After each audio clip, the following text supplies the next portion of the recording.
ಮೊದಲು ಆಗಿತ್ತು ಸರ್. ನಾವು ಶುಕ್ರವಾರ ಕಾಲಕ್ಕೆ ಆಗಿತ್ತು. ಒಬ್ರು ಹೆಣ್ಮಗಳು ಬಂದ್ಗಿಸಿ ಅದು ಬಂದ್ಗಿಸಿ ಬಾಯಿ ಇಬ್ಬರು ಮೂವರು ಆಗ್ಯದ ಆತಂಕಗಳು. ನಮ್ಮ ನೆನಪಿಲ್ಲ ಅಂದ್ರೆ ಇಬ್ಬರು ಮೂರ ಮೊದಲು ಏನಾಗ್ಯದ ಗೊತ್ತಿಲ್ಲ. ಇಬ್ಬರು ಮೂರು ಆಗ್ಯದ ಚಿಕ್ಕ ಮಕ್ಕಳು ಅವ ಇಲ್ಲಿ ಬಗಲಾಗ ಸ್ಕೂಲ್ ಅದ. ಅಲ್ಲಿ ಬರ್ತಕ್ಕಂಥ ಮಕ್ಕಳು ಇಲ್ಲಿ ಬಂದು ಹೋಗ್ತಾವೆ. ನಾವು ಎಷ್ಟು ಹೇಳಿದ್ರು ಅವ್ರು ಕೊಡೋಲ್ಲ.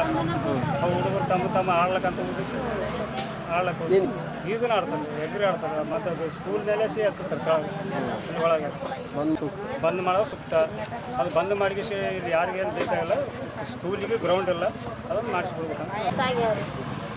ಬಾಯಿ ಮತ್ತಿನ ಸಣ್ಣ ಸಣ್ಣ ಮಕ್ಕಳು ನಾಳೆಗೆ ಇನ್ನೊಬ್ರು ಮಕ್ಕಳನ್ನ ಬರ್ತಾವೆ. ಏನು ಮಾಡ್ಬೇಕು? ಇನ್ನೊಂದು ಬರ್ತಾವ್ರಿ, ಏನು ಮಾಡ್ಬೇಕು? ಎಲ್ಲ ಮುಚ್ಚಿ ಬಿಡ್ರಿ ಅದ್ರ